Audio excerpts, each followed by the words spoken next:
एक ब्रजांगना वृंदावन में यमुना के तट पर बैठी थी। इतने में नारद जी पहुंच गए। तो क्या देखा कि एक ब्रजांगना नेत्र बंद करके भगवान का ध्यान कर रही है, आंखें बंद करके। नारद जी को बड़ा कौतूहल हुआ। देखो, जिस परब्रह्म परमात्मा को प्राप्त करना अशक्य है, वो भगवान इस वृंदावन में सरलीकृत होकर के प्रकट हुआ है। इनके बीच में नाचता है, खेलता है, दौड़ता है, भागता है, उठता है, बैठता है, प्रत्येक क्रियाकलाप करता है। और उसको छोड़ करके ये बावरी यहाँ क्या कर रही है, किसका ध्यान कर रही है? तो नारद जी को कौतूहल हुआ तो पूछ लिया, देवी आप किसका ध्यान कर रही हो? बोले बाबा आपसे मतलब। नारद जी बोले देवी बता दो, जब भगवान श्री कृष्ण ही जो साक्षात परब्रह्म है वो यहाँ इस ब्रजभूमि में आए हैं, तुम ध्यान किस देवता का कर रही हो? बोले उसी का कर रहे हैं। तो ध्यान करने की आवश्यकता क्या, वो तो तुम्हें प्राप्त ही है, ब्रजमंडल में खेल रहा है। बोले मैं ध्यान इसलिए नहीं कर रही हूं कि वो श्री कृष्ण मुझे मिल जाए। तो किस लिए कर रही हो?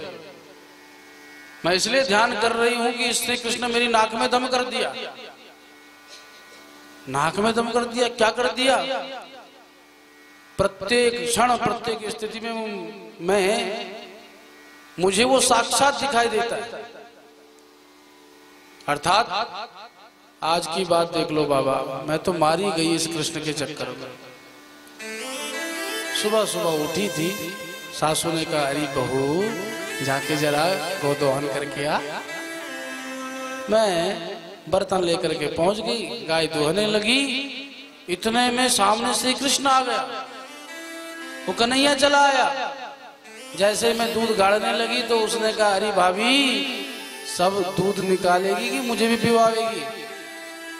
तो मैंने कहा भूखा है लाला तू? बोले हाँ मैं भूखा हूं। तो मैंने कह दिया मोड़ा खोल अपना। तो उसने वो अपना मोड़ो खोल दियो। मैंने सारे दूध की धार उसके मोड़े में ही धो दी, डाल दी। देखते देखते सारा दूध खत्म हो गया। पर इतने में कुछ क्षण बाद सासू जी आई डंडा लेके, अरे मती मारी गई तेरी, क्या करती है तू?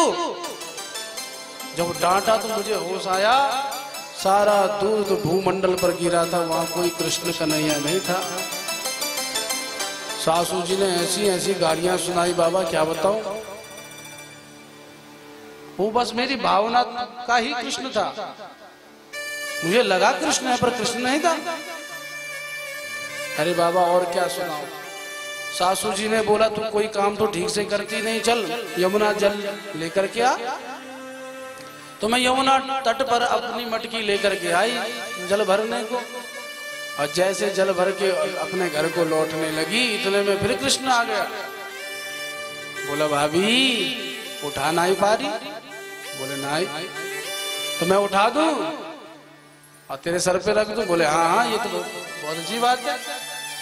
तो कन्हैया ने मटकी पकड़ी और जैसे मेरे सर पर उठाने के लिए मैंने उसके हाथ में दी सबसे पहले। अब वहां तो कोई कृष्ण था नहीं, वो तो मेरी भावना का कृष्ण था। जैसे उसके हाथ में दी, मटकी गिर गई, फूट गई। अब मैं सोचने लगी घर कैसे जाऊंगी, क्योंकि अब न मटकी न पानी, पर जाना तो था ही। बाबा वो गालियां सुनाई। सासू जी बोली टांग तोड़ दूंगी तेरी, जो तू घर में चली आई, कोई काम तुझसे ठीक नहीं होता। अब आप ही बताओ बाबा क्या करूंगी मैं उस कृष्ण का, जो सुबह से शाम तक मुझे गाली सुननी पड़ती है। इसलिए मैं तो ये ध्यान कर रही हूँ कि ये कृष्ण मेरे हृदय से निकल जाए। निहाल हो गए देवर्षि नारद। अरे जिन परब्रह्म परमात्मा को प्राप्त करने के लिए कितनी साधना की आवश्यकता है, तब जाके वो परब्रह्म परमात्मा हृदय में प्रतिष्ठित होते हैं।